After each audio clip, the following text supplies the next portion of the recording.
Hi everyone. Now we are going to discuss the topic is crime. What is crime? Crime is an act or omission prohibited by law. Crime is an illegal activity which is forbidden by law and is revolting moral sentiments of public. Crime అనేది చట్టం ద్వారా నిషేధించబడిన ఒక చర్య అనమాట. Punishable concept. ఇది సొసైటీకి harmful ప్రమాదకరమైంది క్రైమ్ అనేది.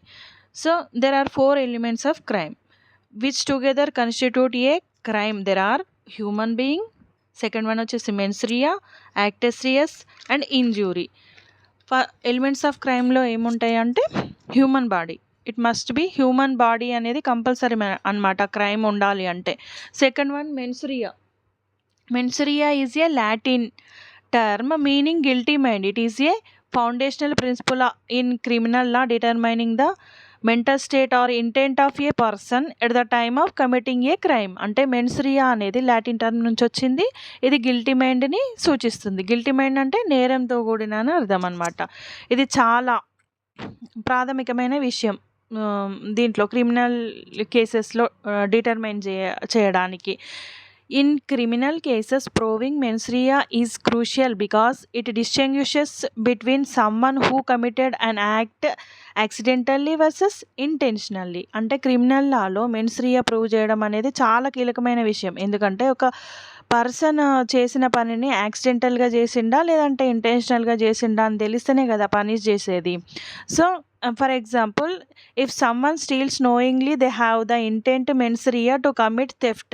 However, if they mistakenly took some else property without realizing it, they lack that intent. ఇక్కడ ఉద్దేశపూర్వకంగా దొంగతనం చేసిండు అనుకోండి, అప్పుడేంటి మెన్స్ రియా ఉన్నట్లు. లేదంటే మిస్టేక్లో వేరే వాళ్ళ వస్తువుని తెలియకుండా తీసుకుంటే మెన్స్ రియా అనేది ఉండదన్నమాట. సో రియలైజేషన్ కూడా ఇక్కడ ఏమి ఉండదన్నమాట.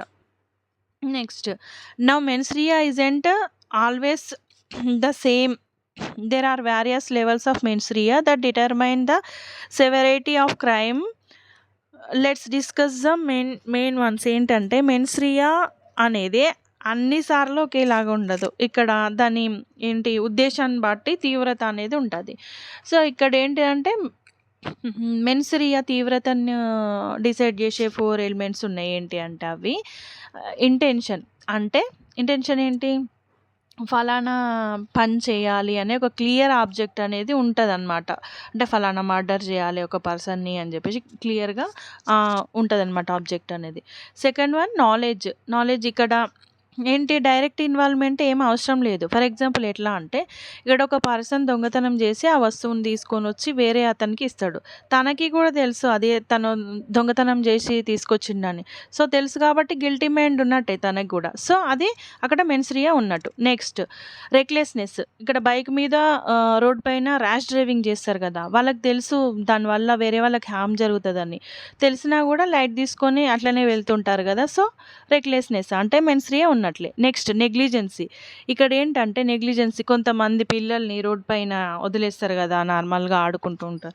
సో అక్కడ యాక్సిడెంట్లు అయితే అని తెలుసు, బట్ ఏంటంటే నెగ్లెక్ట్గా బిహేవ్ చేయడం అనమాట. సో ఇవన్నీ మెన్స్ రియా కిందికి వస్తాయి అన్నమాట. Thank you.